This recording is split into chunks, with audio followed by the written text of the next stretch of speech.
70살 되면 우리 은퇴해야 돼요. 70살 되면. 우리 동창 신부들끼리 야 우리 은퇴하면 뭐 할래? 여러분들 70살이면 지금 우리들이 크게 착각하고 있는 게 있어요. 나이 계산을 여러분들 70은 70으로 생각하면 안 돼요. 거기다 0.7년을 곱하면 돼요.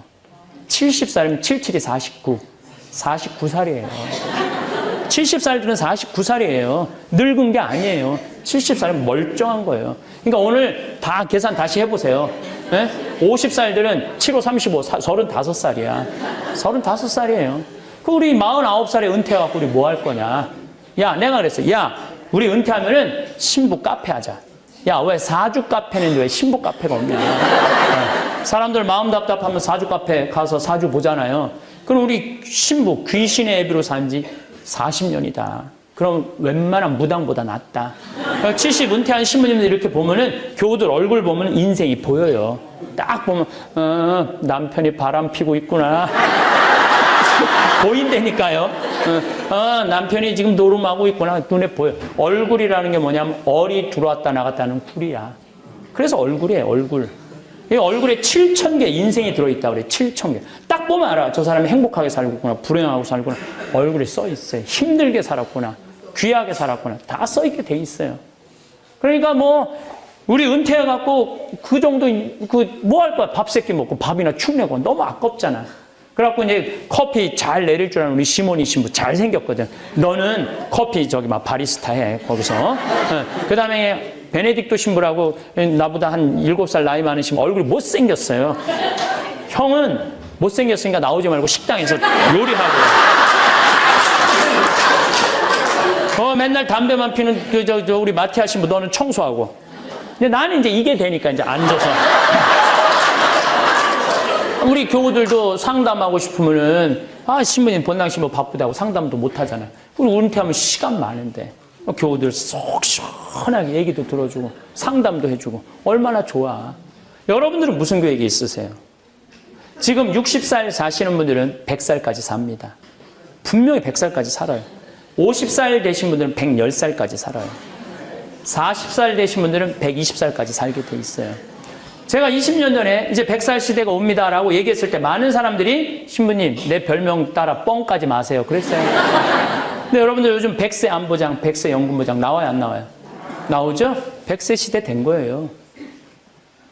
그런데 올해 LIG에서 뭐가 나왔느냐면 110세 건강 안심보험이 나왔어요. LIG에서 110세 건강 안심보험이 나왔다니까요. 여러분들 보험회사 사람들이 뭐 보험 파는 사람들 말고 보험회사 설계하는 진짜 그 박사들이 괜히 110세 상품 내놨겠어요? 60년 후에는 암 정복된다고 보는 거예요. 60년 후에는 당뇨 잡을 수 있다고 보는 거예요. 60년 후에 혈압 잡을 수 있다고 보는 거예요. 노화, 방지, 세포 다 찾아낸다고 보는 거예요. 그럼 110세까지 간다는 거예요, 이제는. 지금 20살들 계산이 안 돼. 이 사람들은 계산이 안 돼.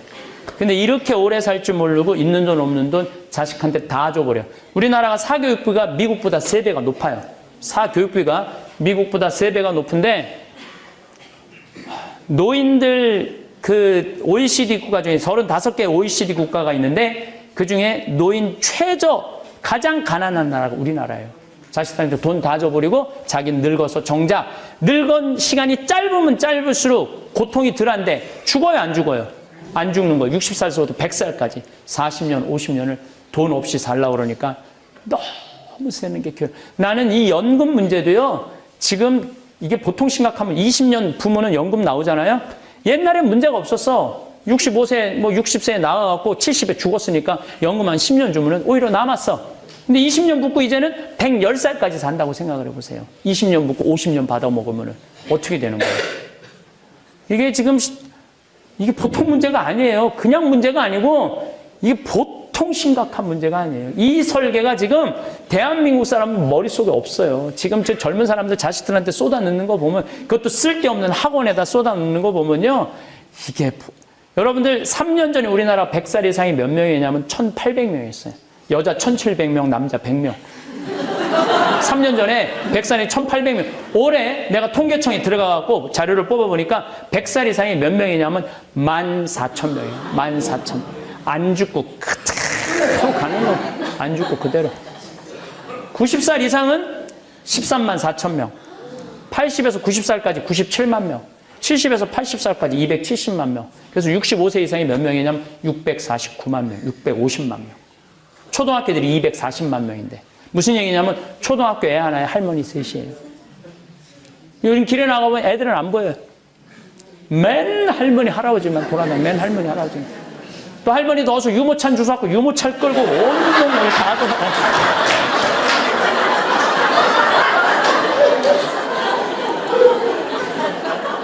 근데 여러분들 나이가 70이 넘으면 뭐가 들어오냐면 무기력증이 들어와요. 사는 게 재미가 하나도 없어요. 왜? 만나는 사람이 있어야지. 돈이 있어갖고 나가 돌아다니지. 그렇지 않겠어요? 만나는 사람도 없고. 뭐 부부가 같이 한 집에서 살아도 신혼 때나 깨가 쏟아지는 거지 70에 무슨 깨가 쏟아져. 남편이 지나가면은 투명 인간이 지나가나 보다 이렇게 생각을 하지. 그게 무슨 남편이에요. 투명 인간이 지나가나 보다. 그러니까 하루 종일 웃을 일이 없는 거예요. 자식이 우리 어머니가 그래요. 딸 환갑을 본다는 거예요. 환갑된 딸이 와서 놀아줄 거예요. 아들이 와서 놀아줄 거예요. 말할 것도 없고 손자들이 놀아줄 거예요. 하루 종일 집에 혼자 있는 거예요.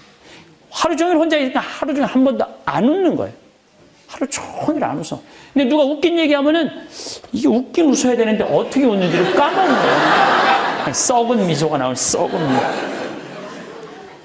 여러분들 나이 먹으면 눈두덩 쳐져요, 안 쳐져요? 눈가 쳐지고 볼 쳐지고 입가 쳐지고 머리 하얗고 이마에 쭈글쭈글하고 하루 종일 안 웃고 있으면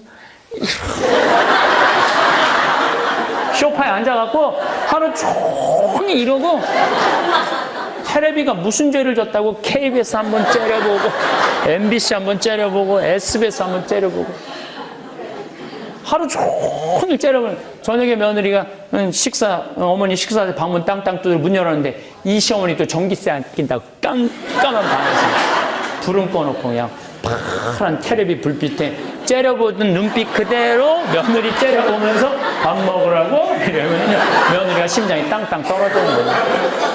사람은요 눈꼬리가 올라가지 이뻐, 입꼬리가 올라가지 이뻐요. 젊은 사람 그래서 웃을 때 보면 얼마나 이뻐요. 눈꼬리 쫙 올라가, 입꼬리 올라가고. 내가 요즘 강의 다니면 젊은 사람들이 많이 나와요. 교황님 덕분에. 근데 나오면 정말 이뻐요. 또 그냥 나한테 강의 들으러 온다고 또 화장을 해도 연필로 막 위로 이렇게 막.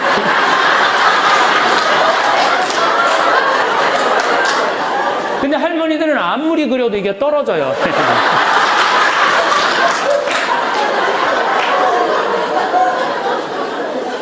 웃지도 않지. 재미난 일도 없지. 그래서 저는 나이 먹어서 해만 뜨면 집을 나가라는 거예요. 해만 뜨면 집에 있으면 안 돼요. 무조건 집을 나가야 돼. 여러분들 이렇게 여기 나이 드신 분들 1박 2일로 여기 오신 거죠? 집 나오니까 좋아요, 안 좋아요? 여러분들보다 더 좋아하는 건 집에 있는 식구들이에요.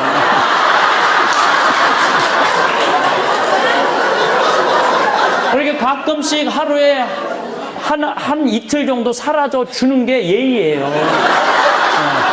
그러니까 집에 있으면 안 된다고. 그러니까 근데 문제는 돈 쓰는 게 아까워갖고 벌벌벌벌 떠는 거야. 돈 쓰는 게 아까워서 벌벌벌 떨면서 집에 가만히 있으면 치매 걸리는 거야. 우리나라 치매 걸린 사람 57만 명, 57만 명. 죽지 않으면서 생기는 문제가 보통 심각한 게 아니에요. 치매 걸리면 자기가 괴로워요? 주위 사람이 괴로워요. 죽고 싶은 건 주위 사람들이에요. 그러니까 집 잡혀서 돌아다니세요. 농담이 아니고 미국 사람들은 30년 동안 처음에 집 사서 집 붙고 30년 늙어서 집 잡혀서 나머지 30년 살다가 죽어요. 여러분들도 그렇게 사셔야 돼. 이제는 자식한테 물려주는 시대는 끝났어요. 왜? 여러분들 100살에 죽어갖고 자식한테 물려주면 자식이 80에 받아. 80에 받아서 뭐 할 거예요? 그건 의미가 없는 거예요. 지금 집의 개념도 우리가 그렇게 생각하면 안 되는 거예요. 그래서 집을 잡혀갖고 평창에도 가고 여기 라자로 마을도 오고 맛있는 것도 사 먹고 성주순례도 가고 온양온천도 가고 춘천도 가고 해만 뜨면 집을 돌아다니는 거 무조건. 이렇게 집 잡혀갖고 돌아다닐 때까지 돌아다니는 사람은 죽을 때 어떻게 죽는지 아세요? 지쳐서 죽어요. 지쳐서.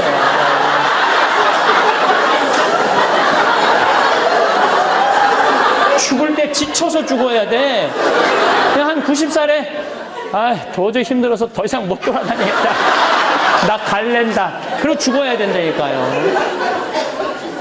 하고 싶은 얘기는 너무 많은데 또 미사 있으시고 우리 지금 성심원이라고 그 용인 수지에 수녀님들이 많은 우리 아이들 키워서 신부들 거의 5명이나 나왔어요.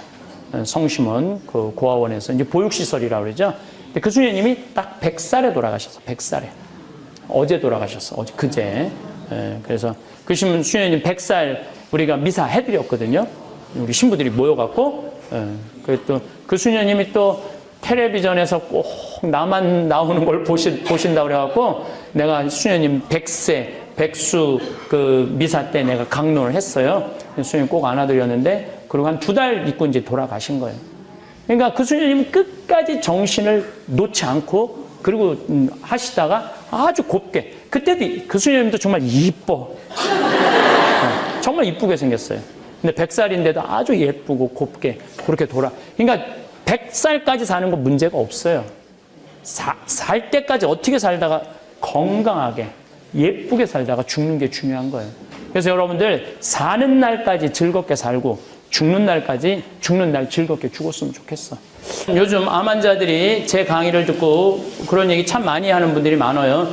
신부님 저 요즘 죽음에 대해서 굉장히 공포스럽게 생각을 했는데 죽음을 조금 편안하게 받아들일 수 있게 해주셔서 너무너무 감사하다고 죽음을 너무 밀어내려고만 그랬는데 어떻게 보면 죽음도 삶의 일부라는 생각이 요즘 많이 든다고. 죽음도 삶의 일부죠. 밀어낸다고 될 일이 아니에요. 밀어낸다고 미뤄지는 게 아니에요. 죽음이라는 거는 다가올 때는 어느 누구도 거부할 수 없는 게 죽음이죠. 그러면은 잘 죽으려면 잘 살아야 돼요. 잘 사는 사람이 잘 죽을 수 있어요. 잘 살아야 돼. 잘 살려면은 우리가 이 세상을 계획을 잘 세워야 돼요.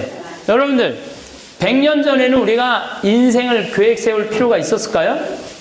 100년 전에는 인생 계획 세울 필요가 없었어요. 왜?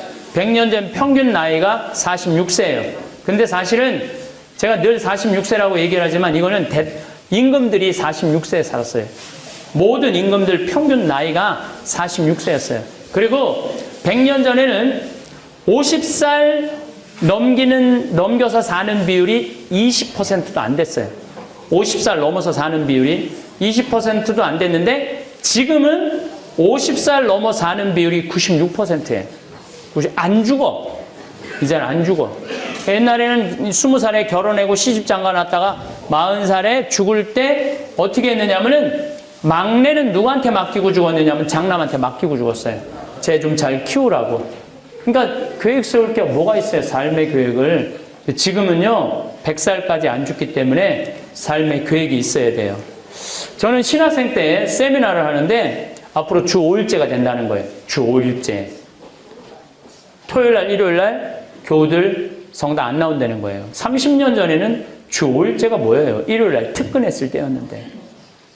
그런데 프랑스를 예를 들더라고요. 프랑스가 신자 비율이 97%인데 주 5일제를 실시하고 미사 참여율이 8%로 떨어졌대요.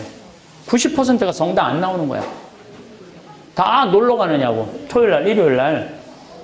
그럼 여러분들은 신부가 될 때 앞으로 주 5일제가 실시될 텐데 교우들 경치 좋은데 구경 간다고 성당 안 나오면 그들을 어떻게 하느님 앞으로 이끌어 드릴 것이냐? 답을 내놔라. 전 이런 생각을 했어요. 교우들이 토요일날, 일요일날 경치 좋은데 구경 간다고 성당을 안 나와? 그렇다면 나는 나중에 신부가 되면은 성당을 경치 좋은 데다 전화해야 되겠다. 경치 좋은 데다 져놓고 어디로 와라? 클리 와라. 그래서 나는 생태마을을 신학생 때부터 생각을 했었어요. 그래갖고 난 신부가 되자마자 땅 보러 다녔어요. 황당했죠. 감히 내가 주머니에 돈 한 푼도 없는데 막 30억짜리, 50억짜리 우리 조신부님 계신 용문도 가보고 가천도 가보고 무슨 가평 안 가본 데가 없어요. 그 부동산 업자가 신부님 돈이 어디서 나서 이렇게 이 땅을 이렇게 큰 데를 보러 다니냐? 나 돈 한 푼 없다. 단 꿈이 있다. 꿈. 그랬더니 교구청에서 강원도 평창에 15,000평이 있으니 가서 한번 해봐라. 그래서 내가 20년 전부터 꾸미기 시작을 했어요. 30살부터 꾸민 거죠. 그리고 10년 동안 본당 신부 하면서 하니까 너무 커졌어. 10년 전에는 주교님한테 청을 드렸어요. 제가 이제 본당 2개, 신설 본당 2개 성당도 짓고 그랬으니까 저를 평창으로 보내주시면 좋겠다고. 그랬더니 주교님이 허락을 해주셨어요. 그래갖고 내가 평창에 들어와서 사는데, 그런데 어쨌든 내가 꽃을 심어놓고 나무를 심어놓으니까 요즘은 봄만 되면요 반천국이에요. 꽃이 피기 시작하면요 정신이 하나도 없어요. 산수유 피지, 개나리, 진달래, 마로니에, 목련, 벚꽃, 산딸나무, 뭐 이팝꽃, 조팝꽃 뭐 이런 거 피면은 얼마나 아름다운지 몰라요. 그리고 내가 사는 데가 325m예요. 325m이기 때문에 남산이 278m예요. 남산보다 높은 거 50m 높이 있는 거예요. 그러니까 밤하늘에 내가 이렇게 강의 끝나고 밤 12시 집에 들어가면요 은하수가 뭐 매일 펼쳐져 있는 건 말할 것도 없고, 산이 가까우니까, 하늘이 가까우니까 별똥별 떨어질 때 꼬리 타는 소리가 들려요. 떨어질 때 막 따다다다다 이러면서 별똥별이 떨어져요. 이 사람들이 웃는데 정말 그래요. 별똥별이 하루에 2만 개가 떨어져요. 2만 개가 떨어지는데 우리가 못 보는 거죠. 여러분들 이 지구라는 별이요 너무 신비해요. 지구라는 별이 참 신비해요. 그렇게 훌쩍 내 나이가 50살이 됐어요. 그러니까 내 젊음을 평창에다가 생태마을로 다 불살른 거야. 그랬더니 4년 전에 주교님이 교구청에 들어오라고 해서 들어갔더니, 황 신부님, 강원도 평창 생태마을 15,000평 꾸민 경험을 가지고 여주의 땅이 15만 8천 평이 있다는 거예요. 그걸 제2 생태마을로 꾸미라는 거예요. 그래서 내가 이제 여주 군청에 들어가고 허가를 받아보니까 19번 신청을 넣었는데 19번 다 허가가 캔슬이 됐어. 퇴짜를 맞은 거야. 그래갖고 담당 공무원한테 물어봤죠. 이거 어떻게 된 거냐? 왜 허가가 안 나오냐? 자기네들은 죽었다 깨어나도 허가를 할 수가 없대. 왜 그러냐? 그러니까 여기는 팔당 그 한강 수질 대책지구이기 때문에 절대 그렇게 큰 건물을 허가를 해줄 수가 없다는 거예요. 그럼 어떻게 하면 허가를 취할 수 있냐니까 일단은 국회에 가서 해결을 해야 된다는 거예요. 우리 전재희 그 국회의원님도 계셨지만은 해야 된다는 거예요. 그래서 쫓아갔죠, 여의도에. 여의도에 쫓아 올라가고, 그 이제 우리 지역구 국회의원을 만났어요. 예. 그래서 그 얘기를 듣더니 심히 거기는 안 되는 데입니다. 그러더라고. 내가 안 되니까 여기 왔지. 왜 되는 거 왜 왔겠냐. 안 되니까 왔지. 되니까 왜 왔겠냐. 나 요즘 뭐 건물 뭐 전부 다 먹고 노는 것만 하는데 나는 여기에 국민들이 쉴 수 있는 정신적인 휴양 공간을 하고 싶다. 평창에만 해도 5만 명이 오는데 여기는 10만 명이 온다. 프랑스의 떼제라는 곳은 일주일에 3천 명씩 온다. 그래서 사람들이 거기서 정신적인 리트리트가 된다. 예? 레크레이션이 된다. 우리는 그런 공간이 너무 없다. 거기 아주 교통 요지도 좋은데 해줬으면 좋겠다. 제가 이렇게 얘기를 했어요. 그랬더니 그분이 마침 또 우리 천주교 신자들 착하잖아요. 신부가 막 소리 지르면 일단 뭐 국회의원이라도 일단은 뭐 들어주려고 그러잖아요. 아, 신부님 그럼 한번 그 해당 군수님하고 얘기를 해보겠다고. 일주일에 연락이 왔어요. 아, 신부님 우리들이 거기에 후원해주기로 적극 지지해주기로 지원해주기로 결정을 했다는 거예요. 그걸로 끝나는 게 아니에요. 이제 그 다음 기관은 이제 경기도청이 이제 허가 기관이에요. 근데 마침 내가 경기도에 강의 갈 일이 있었어요. 거기 경기도 지역 국회의원들하고 기관장들하고 도지사 뭐 시장들한테 강의를 하는데 나는 뭐 그걸 몰랐는데 강의가 끝났는데 조찬 강의가 끝났는데 그 도지사님이 그런 얘기를 하더라고. 신부님 자기가 3년 동안 있으면서 조찬 강의에 끝날 때까지 한 명도 안 일어나는 게 신부님이 처음이라는 거예요. 내 노래는 강사들을 다 불러댔는데 다 중간에 가드는 신부님은 끝까지 앉아있더라는 거야. 신부님 너무너무 감사하다는 거예요. 우리한테 이렇게 좋은 말 해줘서. 신부님 필요한 거 있으면 다 해주겠다고. 나 필요한 거 있다. 나 여주에 생태마을 하는데 그거 좀 허가 좀 받게 해달라. 그랬더니 지원해주겠다고. 경기도청이 한순간에 끝났어. 나는 이제 그러면 끝나는 줄 알았더니 그거보다 더 어려운 데가 하나 있더라고. 한강유역관리청. 아무리 허가가 나도 거기서 노하면 안 되는 거예요.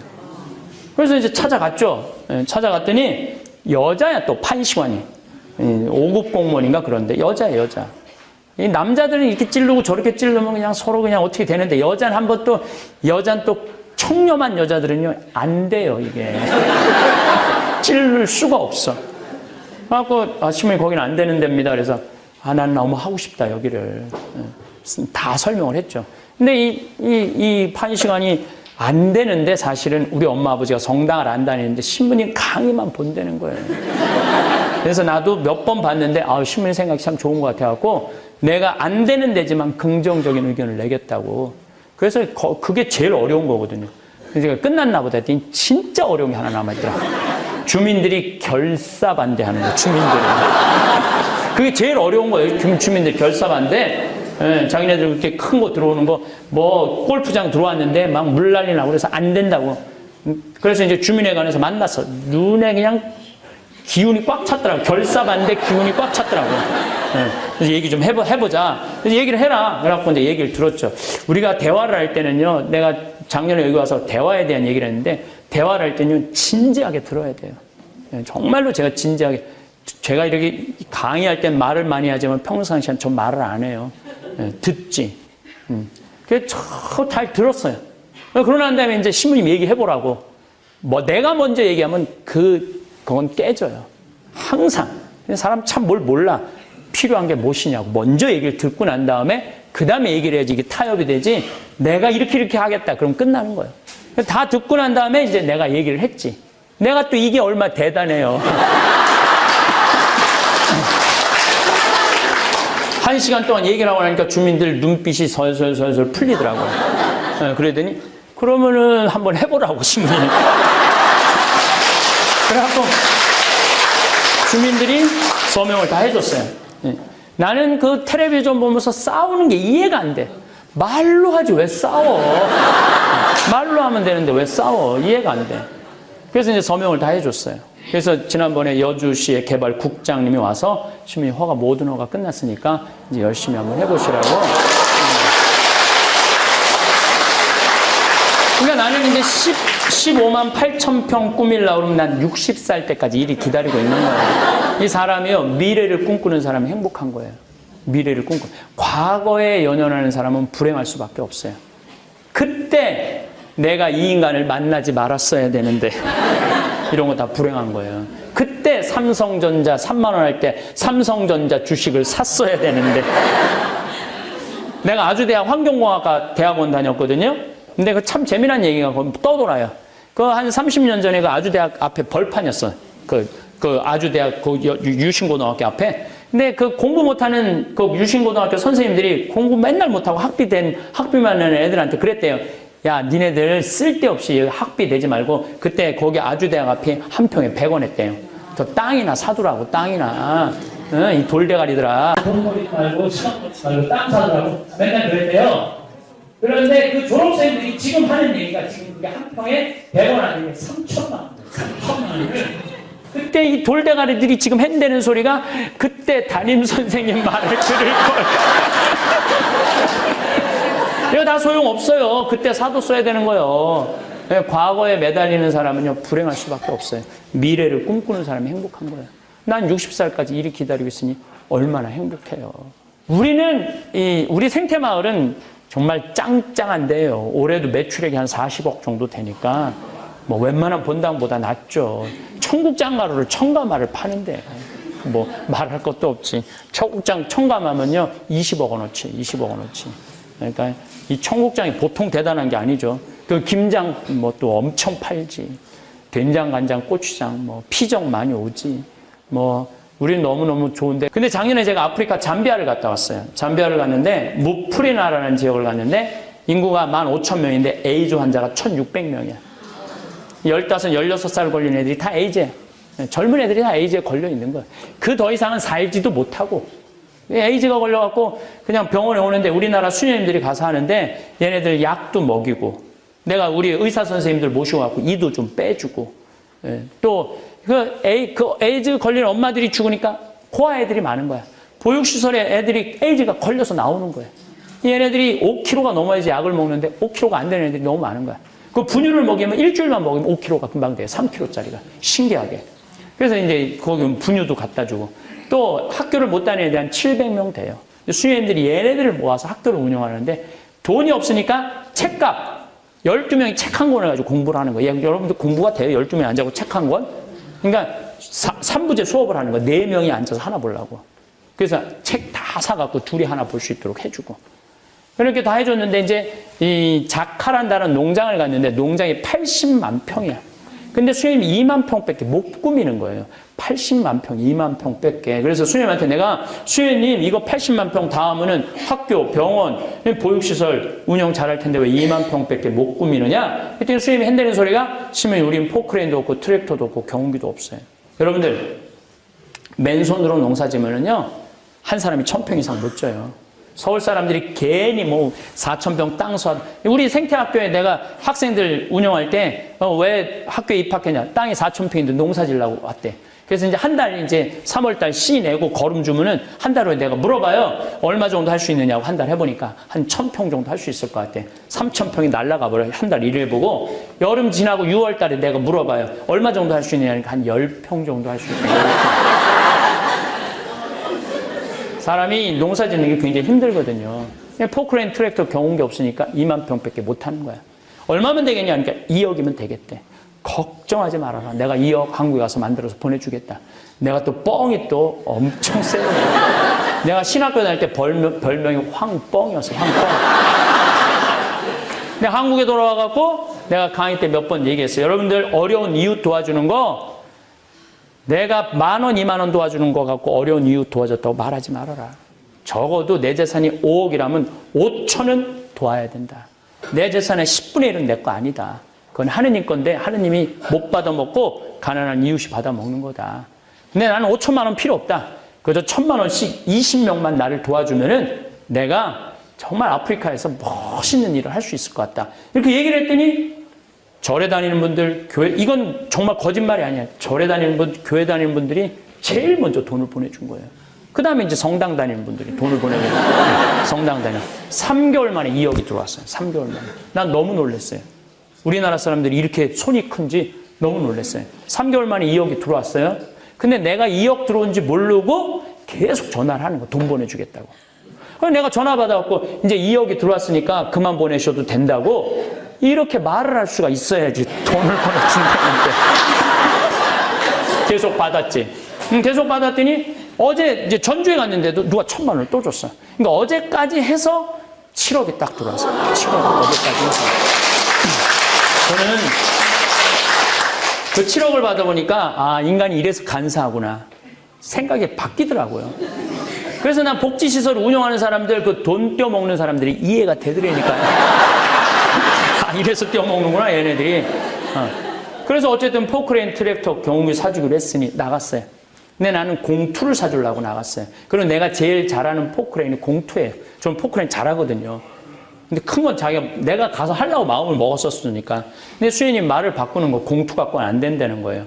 왜? 그랬더니 그 80만 평의 개미들이 집을 짓는데 그걸 개미산이라고 그래요. 근데 개미가 100년 동안 집을 짓는 거야. 집을 지면 이 제대보다 훨씬 크게 져요. 얼마나 단단하냐면 얘네들이 집을 얼마나 단단하게 짓느냐면 장정 둘이서 곡괭이로 한 달을 뽀개도 못 뽀개. 집 하나를. 근데 그게 2,000개가 있는 거야. 그냥 포크레인으로 바가지를 박으면 포크레인이 넘어진다 이거야. 그러니까 A10을 사달라는 거야. 1m 20짜리. 공투는 7,000만 원인데 A10은 2억 8,700이거든요.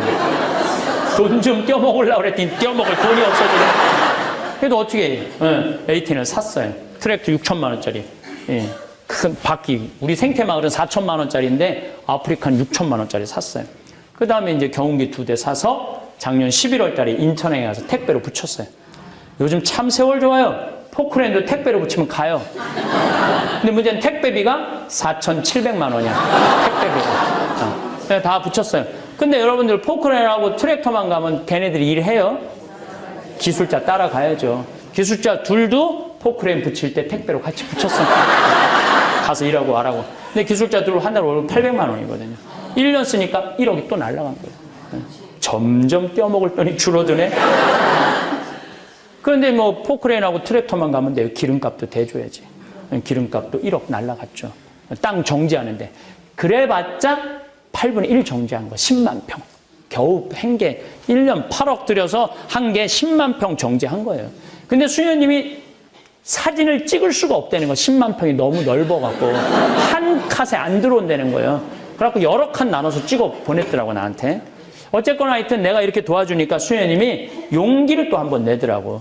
신부님, 귀향이면은 우리가 닭을 파는데 냉동고가 없다는 거예요. 요즘 이제 11월에 45도까지 올라가거든, 잠비아는. 냉동고가 없으니까 1시간 이상 거리를 판매를 못 하는 거야. 3시간, 4시간. 잠비아가 넓으니까. 그러니까 귀향이면 냉동고를 좀 대주시면 안 되겠느냐. 얼마냐니까 2,200만 원이에요. 돈도 아니지 1억씩 날아가는 판에 2,200만 무슨 돈이야. 걱정하지 마라. 보내주겠다. 그래서 냉동고 2대를 보내줬어요. 그랬더니 수녀님이 너무 신난다는 거야. 한 마리도 못 팔던 닭을 한 달에 1,200마리씩 판다는 거야. 너무너무 행복하지 않아요? 그랬더니 수녀님이 또 전화했어. 신부님 문제가 생겼다는 거예요. 아, 또 무슨 문제가 생겼냐 하니까 닭을 너무 많이 팔다 보니까 닭장이 모자라요. 닭장. 닭장 줘달래, 닭장. 얼마냐? 그러니까 1억이래. 알았다. 내 닭장 줘주겠다. 그래서 이제 작년에 이제 공구리, 뭐 벽돌, 기계까지 싹 보내서 이번 여름에 대학생 아이들 20명 자원봉사자 데리고 가서 밥 해주는 봉사인 자매님도 좀 와 있는데, 예, 아줌마 셋 밥 해주는 아줌마 봉사 지원하는 분들 다 모시고 가서 이번에 줘주고 왔어요. 줘주고 왔는데 그래도 최종 기술자는 있어야 돼. 대학생만 가지고는 못 짓잖아요. 우리 생태마을 집 줘주는 이 실험, 난 이 산적같이 생긴 사장한테 내가 당신 한 달 월급 줄 테니까 나하고 가서 집 짓고 오자. 그랬더니 이 친구가 성당도 안 다니는 친구 한다는 소리가 신부님 무슨 말을 그렇게 하느냐고. 나도 아프리카에 굶는 사람 있으면 내 기준 그냥 봉헌하겠다고. 성당도 안 다니는 사람이 봉헌이 뭔지 아는 봉헌하겠다고.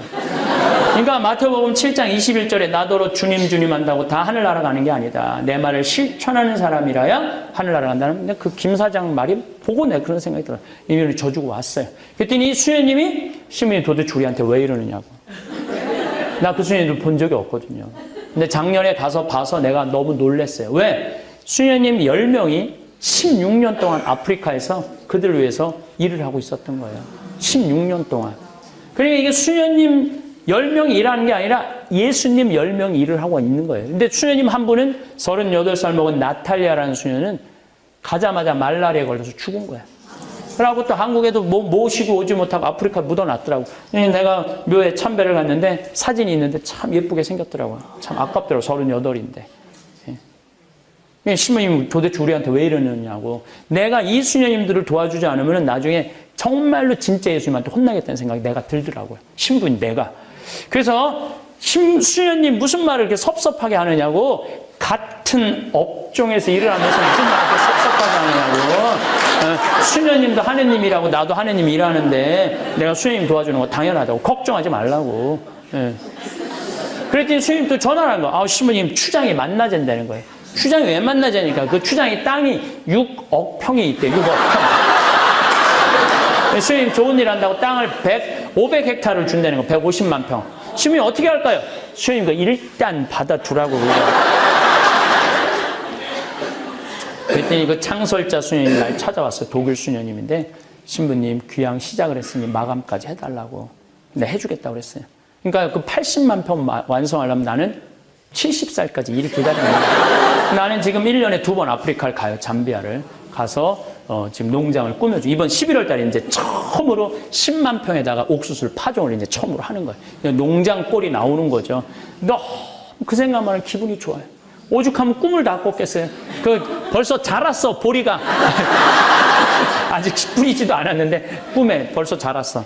미래를 꿈꾸는 사람 행복해요. 여러분들 내가 도와줄 때 여러분들 요즘 먹고 살기 힘들죠? 예, 힘드니까 무리는 하지 말고 좀 땅 있는 분들, 집 한 2채 있는 분들 파세요. 저는 제가 이렇게 요즘 저는 제 CD 판 거를 아예 잠배에 다 묶어버렸어요. 그래서 책 CD 판 거를 지금 잠배에 보는 게 한 5천만 원 정도 돼요. 제 개인적인 봉헌이 5천만 원 정도 되는데 전 너무 행복해요. 그 잠비아를 생각하면 기분이 너무 좋아요. 그래서 이번에 이제 책 한 권을 또 낼 건데 그건 아예 거기다 묶어버릴까 지금 생각 중이에요. 그래서 귀향 밀어줄 때는요 어설프게 밀어주면 그 도와주는 게 아니야.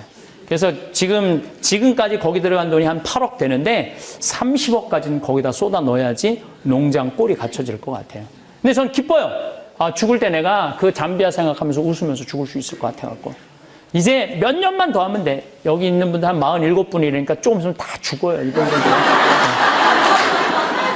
몇 년만 하면 이게 하늘나라에 보아 쌓는 일이니까 슬기로운 처녀처럼. 세월이 흘러 머리에 흰 눈이 내리고 손등에 세월의 흔적이 새겨지는 이 시간이 되어서야 비로소 우리는 진정한 삶의 의미를 깨닫게 됩니다.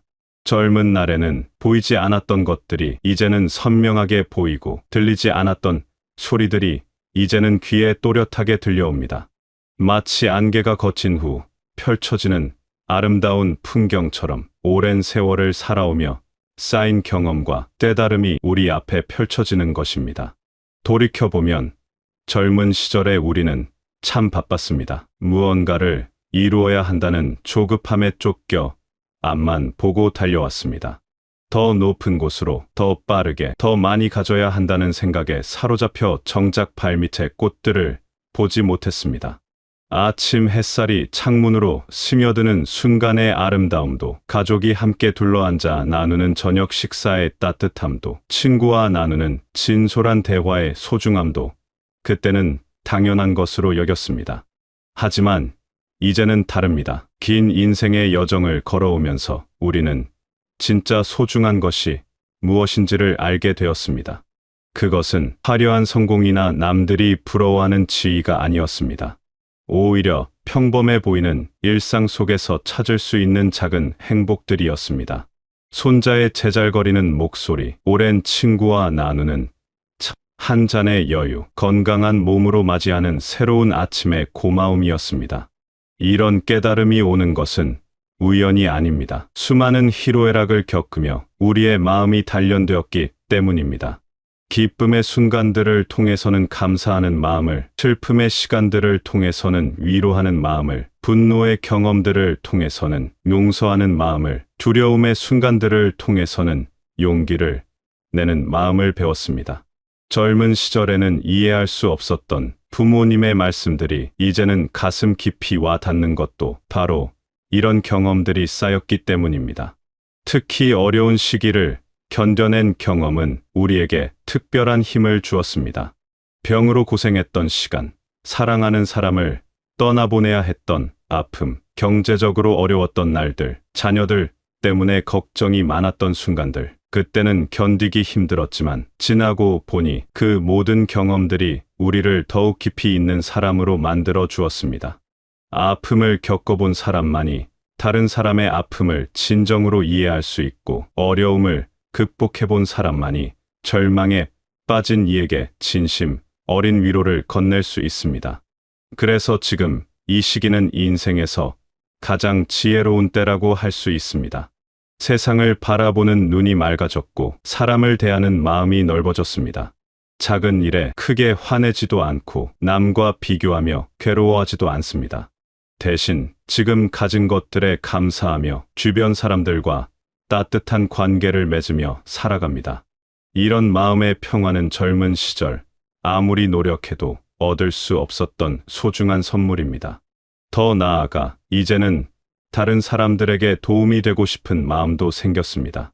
젊은 세대들이 우리가 겪었던 시행착오를 되풀이하지 않기를 바라는 마음, 힘들어하는 이웃에게 작은 도움이라도 주고 싶은 마음, 가족들에게 따뜻한 사랑을 전하고 싶은 마음이 더욱 간절해졌습니다. 이런 마음이야말로 오랜 세월을 살아오며 얻은 가장 아름다운 열매가 아닐까요? 물론 나이가 들면서 생기는 어려움들도 있습니다. 몸이 예전 같지 않고 기억력도 조금씩 떨어지고 새로운 것을 배우기도 쉽지 않습니다. 하지만 이런 변화들마저도 우리에게는 소중한 가르침을 줍니다. 완벽하지 않아도 괜찮다는 것, 느려도 괜찮다는 것, 모든 것을 다 알 필요는 없다는 것을 배우게 됩니다. 이런 깨달음은 젊은 시절의 조급함과 완벽주의에서 벗어나 더욱 여유롭고 자연스러운 삶을 살 수 있게 해줍니다. 결국 지금 이 시기는 인생의 완숙기라고 할 수 있습니다. 포도가 오랜 시간을 거쳐 단맛을 내듯이 우리의 삶도 긴 세월을 거치며 깊고 진한 맛을 내게 되었습니다. 이제는 남들의 시선을 의식하며 살 필요도 없고 무언가를 증명하려고 애쓸 필요도 없습니다. 그저 있는 그대로의 자신을 사랑하며 주어진 하루하루를 소중히 여기며 살아가면 됩니다. 이런 마음의 자유로움과 평안함이야말로 오랜 인생 경험이 주는 가장 값진 선물이 아닐까요? 그렇다면 이제 우리가 진정으로 소중하게 여기게 된 것들은 무엇일까요? 젊은 시절 우리는 성공이라는 이름으로 많은 것들을 쫓았습니다. 더 집, 더 비싼 차, 더 높은 지위, 더 많은 돈. 그때는 이런 것들이 행복을 가져다 줄 것이라고 믿었습니다. 남들보다 앞서 나가야 한다는 생각에 밤잠을 설쳐가며 일했고 가족과 함께할 시간도 뒤로 미루며 달려왔습니다. 하지만 세월이 흐르고 나니 깨닫게 되었습니다. 그토록 애써 모은 재산도, 그토록 열심히 쌓아올린 명예도 정작 진정한 행복을 주지는 못한다는 것을 말입니다. 물론 경제적인 여유는 분명 필요합니다. 걱정 없이 살 수 있을 만큼의 돈이 있어야 마음도 편하고 가족들에게도 부담을 주지 않을 수 있습니다. 하지만 그 이상의 부와 명예는 오히려 우리를 더 바쁘게 만들고 더 많은 걱정을 안겨주기도 했습니다. 대신 우리가 발견한 진짜 보물은 사람과의 관계였습니다. 아침에 눈을 뜨면 옆에서 잠들어 있는 배우자의 고른 숨소리, 전화기 너머로 들려오는 자녀들의 안부 인사, 오랜만에 만난 친구와 나누는 허심탄회한 대화. 이런 것들이야말로 돈으로는 살 수 없는 진정한 재산이었습니다. 혼자서는 아무리 많은 것을 가져도 외롭고 허전하지만 사랑하는 사람들과 함께라면 작은 것 하나도 큰 기쁨이 됩니다. 특히 손자, 손녀들과 보내는 시간은 그 어떤 즐거움과도 바꿀 수 없는 소중한 순간들입니다. 아이들의 천진난만한 웃음소리, 할머니, 할아버지를 향한 순수한 사랑, 함께 놀면서 보여주는 깜찍한 모습들, 이런 것들을 보고 있으면 저절로 미소가 지어지고 가슴이 따뜻해집니다. 젊은 시절 바쁘다는 핑계로 놓쳤던 자녀들과의 시간에 대한 아쉬움도 손자, 손녀들과 함께하는 이 소중한 시간들로 어느 정도 달래집니다. 또한 이웃과의 정도 예전보다 훨씬 소중하게 느껴집니다. 같은 아파트에 사는 이웃 할머니와 나누는 안부 인사, 동네 할아버지들과 함께하는 바둑 한 판, 오랜 친구들과의 정기 모임. 이런 소소한 만남들이 일상에 활력을 주고 외로움을 달래줍니다. 젊을 때는 너무 바빠서 이웃과 인사도 제대로 나누지 못했는데 이제는 서로의 안부를 챙기고 어려움이 있을 때 도움을 주고받는 따뜻한 관계를 맺고 있습니다. 그리고 무엇보다 평범한 일상 속에서 찾는 작은 행복들이 얼마나 소중한지를 깨닫게 되었습니다. 아침에 일어나 창문을 열고 맞이하는 신선한 공기, 정성스럽게 준비한 아침 식사를 가족과 함께 나누는 시간, 산책하며 바라보는 계절의 변화, 좋아하는 책을 읽으며 보내는 여유로운 오후. 이런 평범해 보이는 순간들이야말로 진정한 행복의 원천이었습니다. 젊은 시절에는 이런 것들을 당연하게 여겼습니다. 건강한 몸, 따뜻한 가정, 평화로운 일상이 얼마나 소중한 것인지 몰랐습니다. 하지만 이제는 매일 아침 눈을 뜰 수 있다는 것만으로도 감사하고 사랑하는 가족들이 모두 건강하다는 소식을 들을 때마다 마음이 벅차오릅니다. 이런 감사하는 마음이야말로 진정한 부자가 되는 비결이 아닐까요? 또한 자연과 함께하는 시간의 소중함도 새롭게 발견하게 되었습니다. 동네 공원을 거닐며 바라보는 나무들의 푸른 잎사귀, 베란다에서 키우는 작은 화분들, 창밖으로 보이는 하늘의 구름들, 자연의 아름다움 앞에서 느끼는 평안함과 위로는 그 어떤 값비싼 오락거리보다도 마음을 풍요롭게 해줍니다. 젊은 시절에는 바쁘다는 핑계로 자연을 제대로 보지 못했는데 이제는 계절의 변화 하나하나가 모두 소중한 선물처럼 느껴집니다. 이렇게 물질적인 풍요보다는 관계의 풍요로움과 일상의 소소한 행복을 추구하게 되는 것은 나이가 들면서 자연스럽게 생기는 변화입니다. 이제는 남과 비교하며 스트레스 받을 필요도 없고 더 많이 가져야 한다는 압박감에 시달릴 필요도 없습니다. 대신 지금 가진 것들에 감사하며 사랑하는 사람들과 함께 보내는 시간을 더욱 소중히 여기게 되었습니다.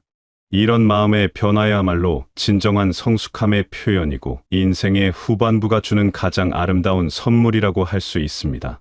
그런데 이 모든 소중한 것들을 제대로 누리기 위해서는 무엇보다 건강이 뒷받침되어야 한다는 것을 우리는 뼈저리게 느끼고 있습니다. 젊은 시절에는 건강을 공기처럼 당연한 것으로 여겼습니다. 밤늦게까지 일해도 괜찮고 무리해서 술을 마셔도 금세 회복되고 조금 아파도 며칠 지나면 저절로 나았습니다. 그때는 건강이 영원할 것이라고 착각했습니다. 하지만 세월이 흐르면서 우리 몸도 조금씩 변하기 시작했습니다. 처음에는 작은 변화들이었습니다. 계단을 올라갈 때 숨이 조금 차고 무거운 것을 들 때 허리가 조금 아프고 잠을 자도 피로가 완전히 풀리지 않고 그때도 우리는 대수롭지 않게 여겼습니다. 나이가 들면 자연스러운 일이라고 생각했습니다. 그러다가 어느 날 갑자기 큰 병을 얻거나 주변에 가까운 사람이 아파서 고생하는 모습을 보게 되었을 때 비로소 건강의 진정한 가치를 깨닫게 되었습니다. 병원에 누워서 천장만 바라보며 보낸 긴 시간들, 아픈 몸을 이끌고 병원을 오가며 느꼈던 막막함, 가족들이 걱정하는 모습을 보며 느꼈던 이안함. 그런 경험들을 통해 우리는 건강이 얼마나 소중한 것인지를 절실히 느끼게 되었습니다. 특히 아픈 경험을 한 후에는 평범한 하루가 얼마나 감사한 것인지를 새삼 깨닫게 됩니다. 아침에 눈을 떠서 아무 탈 없이 침대에서 일어날 수 있다는 것, 혼자 힘으로 화장실에 갈 수 있다는 것, 맛있게 식사를 할 수 있다는 것, 사랑하는 사람들과 함께 웃으며 대화할 수 있다는 것. 건강할 때는 너무나 당연했던 이런 일상들이 실은 얼마나 소중한 선물인지를 깨닫게 됩니다.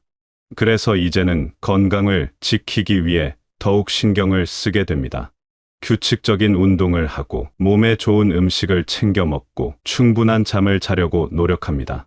젊을 때는 건강을 위해 무언가를 한다는 것이 귀찮고 번거로웠는데 이제는 건강을 지키는 모든 행동들이 나 자신과 가족을 위한 사랑의 표현이라고 생각하게 되었습니다. 매일 아침 일찍 일어나서 하는 산책도 이제는 소중한 시간입니다. 동네를 천천히 걸으며 계절의 변화를 느끼고 이웃들과 인사를 나누고 맑은 공기를 마시며 하루를 시작하는 것이 얼마나 행복한 일인지 모릅니다. 젊을 때는 운동을 해야 한다는 의무감 때문에 억지로 했다면 이제는 걸을 수 있다는 것 자체에 감사하며 즐겁게 합니다. 음식을 먹을 때도 예전과는 다른 마음가짐을 갖게 되었습니다. 젊을 때는 맛있는 것만 찾아서 먹고 몸에 좋지 않은 것도 별 생각 없이 먹었습니다. 하지만 이제는 내 몸이 필요로 하는 영양을 생각하며 음식을 선택합니다. 싱겁게 먹고 야채를 많이 먹고 적당한 양을 먹는 것이 처음에는 힘들었지만 이제는 그런 식습관이 몸을 건강하게 만들어준다는 것을 알기 때문에 기꺼이 실천합니다. 또한 정기적인 건강검진도 빼놓지 않습니다. 젊을 때는 몸에 이상이 없으면 병원에 갈 일이 없었는데 이제는 미리미리 건강 상태를 확인하고 문제가 있으면 일찍 발견해서 치유하는 것이 얼마나 중요한지 알게 되었습니다. 검진 결과가 좋게 나오면 마치 좋은 성적표를 받은 것처럼 기쁘고 조금이라도 이상이 있으면 바로 관리하려고 노력합니다. 하지만 건강을 지키려고 노력하는 것이 병에 대한 두려움 때문만은 아닙니다. 건강할 때 할 수 있는 일들이 얼마나 많고 소중한지를 알기 때문입니다. 손자와 함께 공원에서 뛰어놀고 오랜 친구들과 여행을 떠나고 취미 활동을 즐기고 봉사활동에 참여하는 것. 이 모든 일들을 하기 위해서는 건강한 몸과 마음이 필요합니다. 특히 가족들에게 짐이 되지 않으려는 마음도 큽니다. 자녀들이 이미 자신들의 삶으로 바쁜데 부모가 아파서 자녀들을 힘들게 하고 싶지 않습니다. 물론 정말 아플 때는 가족의 도움을 받아야 하지만 최대한 건강을 유지해서 스스로 할 수 있는 일들은 스스로 하며 살고 싶습니다. 이런 마음이야말로 가족을 향한 진정한 사랑의 표현이 아닐까요? 그래서 건강은 단순히 병이 없는 상태가 아니라 하고 싶은 일들을 할 수 있게 해주는 소중한 자산이라고 생각하게 되었습니다. 건강할 때는 세상이 얼마나 아름다운지, 사람들과의 만남이 얼마나 즐거운지, 작은 일상들이 얼마나 소중한지를 더욱 깊이 느낄 수 있습니다. 반대로 아플 때는 이 모든 것들이 멀어져 보이고 무엇을 해도 제대로 즐길 수가 없습니다. 결국 건강이야말로 우리가 가진 모든 소중한 것들을 제대로 누릴 수 있게 해주는 기반이라고 할 수 있습니다. 아무리 많은 재산이 있어도, 아무리 좋은 사람들이 주변에 있어도 건강하지 못하면 그 소중함을 온전히 느낄 수 없습니다. 하지만 건강하기만 하면 비록 가진 것이 많지 않아도 충분히 행복할 수 있습니다. 이런 깨달음이야말로 세월을 살아오며 얻은 가장 값진 지혜 중 하나입니다. 건강의 소중함을 깨달으면서 자연스럽게 우리는 또 다른 중요한 진리를 발견하게 됩니다. 바로 지금 이 순간이야말로 우리가 가진 가장 확실한 현실이라는 것입니다. 젊은 시절에는 늘 미래를 위해 살았습니다. 더 나은 내일을 위해 오늘을 희생하고 언젠가 올 행복한 날들을 꿈꾸며 현재의 소중함을 놓쳤습니다. 또한 때로는 과거의 영광을 그리워하거나 후회에 사로잡혀 지금 여기에 집중하지 못했습니다. 하지만 이제는 깨달았습니다. 과거는 이미 지나간 일이고 아무리 후회해도 바꿀 수 없으며 미래는 아직 오지 않은 불확실한 것이라는 사실을 말입니다. 우리가 진정으로 살 수 있는 시간은 오직 지금 이 순간뿐입니다. 그래서 이제는 과거를 그리워하기보다는 그때의 경험들이 지금의 나를 만들어준 소중한 밑거름이었다고 감사하게 생각하고 미래를 걱정하기보다는 오늘 하루를 충실히 살아가는 것에 더 집중하게 되었습니다. 지금 이 순간에 집중하게 되면서 우리는 예전에는 보지 못했던 많은 아름다움들을 발견하게 됩니다. 아침에 창문을 열었을 때 들어오는 신선한 공기의 상쾌함, 커피 한 잔을 마시며 느끼는 따뜻함과 향긋함, 가족과 함께 나누는 식사 시간의 정겨움. 이런 평범해 보이는 순간들이 실은 얼마나 특별하고 소중한 것인지를 깨닫게 됩니다. 특히 자연과 함께하는 순간들은 더욱 깊은 감동을 줍니다. 산책길에서 만나는 계절의 변화, 공원 벤치에 앉아 바라보는 아이들의 뛰어노는 모습, 저녁 노을이 지는 하늘의 아름다운 색깔들. 이런 것들을 바라보고 있으면 마음이 저절로 평안해지고 살아있다는 것 자체가 얼마나 감사한 일인지를 느끼게 됩니다. 젊을 때는 바쁘다는 핑계로 이런 자연의 아름다움을 제대로 보지 못했는데 이제는 이런 순간들이야말로 진정한 위로와 힘을 주는 소중한 시간이라는 것을 알게 되었습니다. 또한 사람들과 나누는 소소한 교감의 순간들도 새롭게 발견하게 됩니다. 동네에서 만나는 이웃과 나누는 짧은 인사, 가게 아주머니와 주고받는 따뜻한 말 한마디, 버스에서 자리를 양보받았을 때 느끼는 고마움. 이런 작은 순간들이 하루를 따뜻하게 만들어주고 세상이 아직도 정이 넘치는 곳이라는 것을 느끼게 해줍니다. 가족과 함께하는 평범한 순간들도 이제는 더욱 소중하게 느껴집니다. 배우자와 함께 보는 저녁 뉴스 시간, 자녀들과 나누는 안부 전화, 손자, 손녀들이 보내준 사진을 보며 느끼는 기쁨. 이런 일상적인 순간들이야말로 우리 삶을 풍요롭게 만들어주는 진정한 보물들입니다. 젊을 때는 더 특별한 무언가를 찾으려고 했지만 이제는 이런 평범한 순간들 속에서 진정한 행복을 찾을 수 있다는 것을 깨달았습니다. 현재에 집중하게 되면서 우리는 또한 감사하는 마음을 더 자주 갖게 됩니다. 아침에 눈을 떴을 때 오늘도 새로운 하루를 맞을 수 있어서 감사하다는 마음, 맛있는 식사를 할 수 있을 때, 이런 음식을 먹을 수 있어서 감사하다는 마음, 사랑하는 사람들이 건강하다는 소식을 들을 때 우리 가족이 모두 무사해서 감사하다는 마음, 이런 감사의 마음들이 하루하루를 더욱 풍요롭게 만들어줍니다. 이렇게 현재 순간에 집중하며 살아가다 보면 시간에 대한 느낌도 달라집니다. 젊을 때는 시간이 빨리 지나가기를 바라거나 반대로 시간이 너무 빨리 간다고 아쉬워했습니다. 하지만 이제는 시간의 흐름을 자연스럽게 받아들이고 주어진 시간 안에서 최대한 충실하게 살려고 노력합니다. 하루가 길게 느껴지는 것도 좋고 짧게 느껴지는 것도 좋습니다. 중요한 것은 그 시간 동안 얼마나 의미 있게 사랑하며 감사하며 살았느냐 하는 것입니다. 또한 현재에 집중하게 되면서 작은 일에 대한 스트레스도 많이 줄어들었습니다. 젊을 때는 계획대로 되지 않으면 크게 화가 나고 예상치 못한 일이 생기면 당황했습니다. 하지만 이제는 모든 것이 계획대로 될 수는 없다는 것을 받아들이고 상황에 따라 유연하게 대응하려고 노력합니다. 중요한 것은 어떤 상황에서든 지금 이 순간을 최선을 다해 살아가는 것이라는 걸 깨달았기 때문입니다. 무엇보다 현재 순간에 집중하며 살아가면서 우리는 진정한 자유를 느끼게 됩니다. 과거의 후회에 얽매이지도 않고 미래의 불안에 떨지도 않으며 오직 지금 이 순간 뇌가 선택할 수 있는 것들에만 집중하는 것입니다. 지금 이 순간 누구를 사랑할 것인지, 무엇에 감사할 것인지, 어떤 일을 할 것인지, 이런 선택들은 오직 우리 자신만이 할 수 있는 것들입니다. 그래서 매일 아침 눈을 뜰 때마다 오늘은 어떤 아름다운 순간들을 발견할까 하는 기대감을 갖게 됩니다.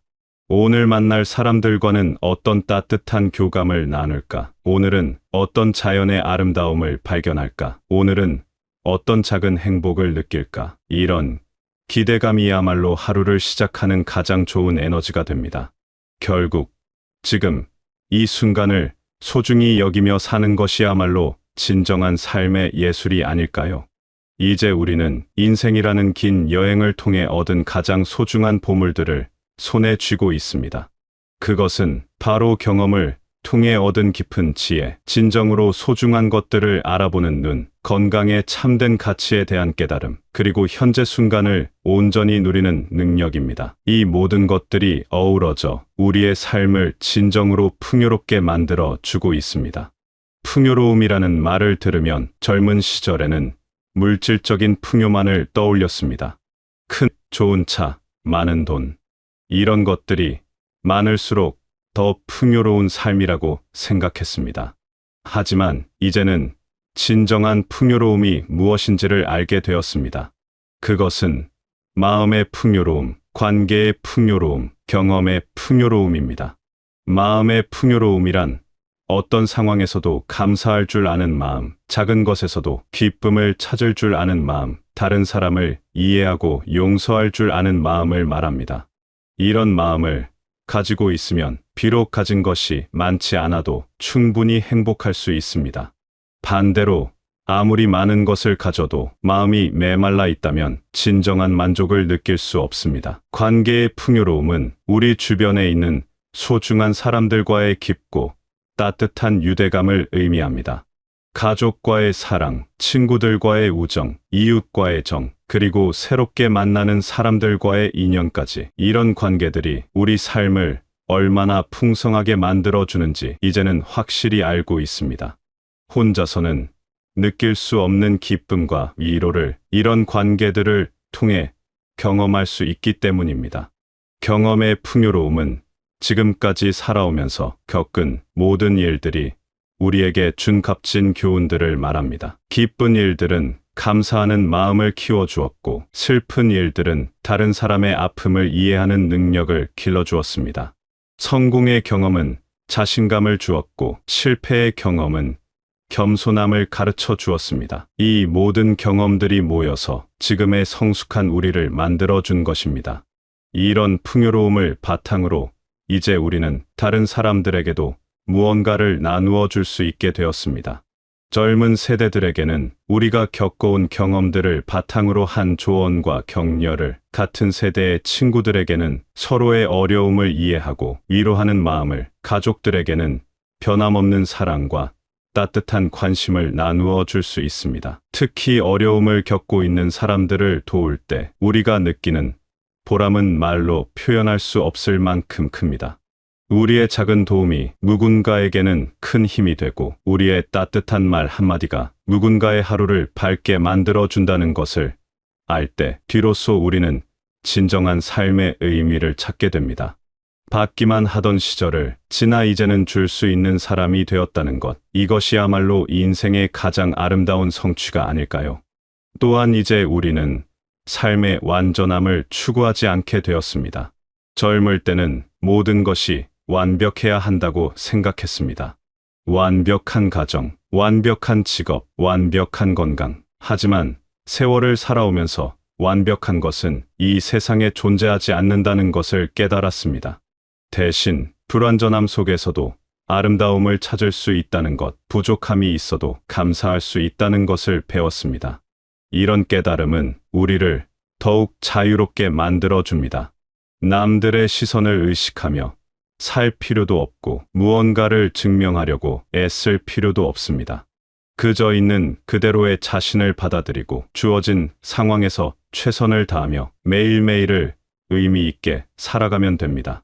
이런 마음의 자유야말로 돈으로는 살 수 없는 진정한 부라고 할 수 있습니다. 그리고 이제 우리는 시간의 소중함을 진정으로 이해하게 되었습니다. 젊을 때는 시간이 무한히 많은 것처럼 느껴졌지만 이제는 주어진 시간이 얼마나 소중한지를 깨달았습니다. 하지만 그렇다고 해서 조급해하지는 않습니다. 대신 주어진 시간을 더욱 의미 있게 사용하려고 노력합니다. 사랑하는 사람들과 함께하는 시간, 자신이 좋아하는 일을 하는 시간, 다른 사람을 도우는 시간, 이런 시간들이야말로 진짜 가치 있는 시간이라는 것을 알고 있기 때문입니다. 무엇보다 이제 우리는 삶 자체가 얼마나 소중한 선물인지를 깨달았습니다. 매일 아침 눈을 뜰 수 있다는 것, 사랑하는 사람들과 함께할 수 있다는 것, 아름다운 세상을 볼 수 있다는 것, 이 모든 것들이 당연한 것이 아니라 감사해야 할 선물이라는 것을 알게 되었습니다.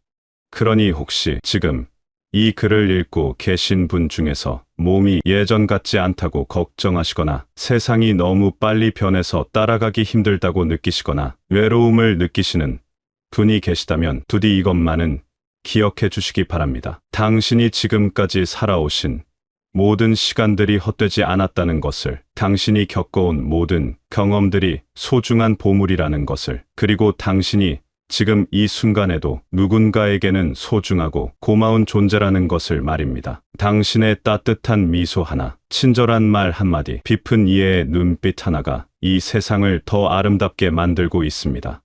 그러니 오늘도 자신감을 가지고 감사하는 마음으로, 사랑하는 마음으로 하루를 시작하시기 바랍니다. 당신이 살아온 인생이야말로 그 누구도 흉내낼 수 없는 소중하고 아름다운 작품이니까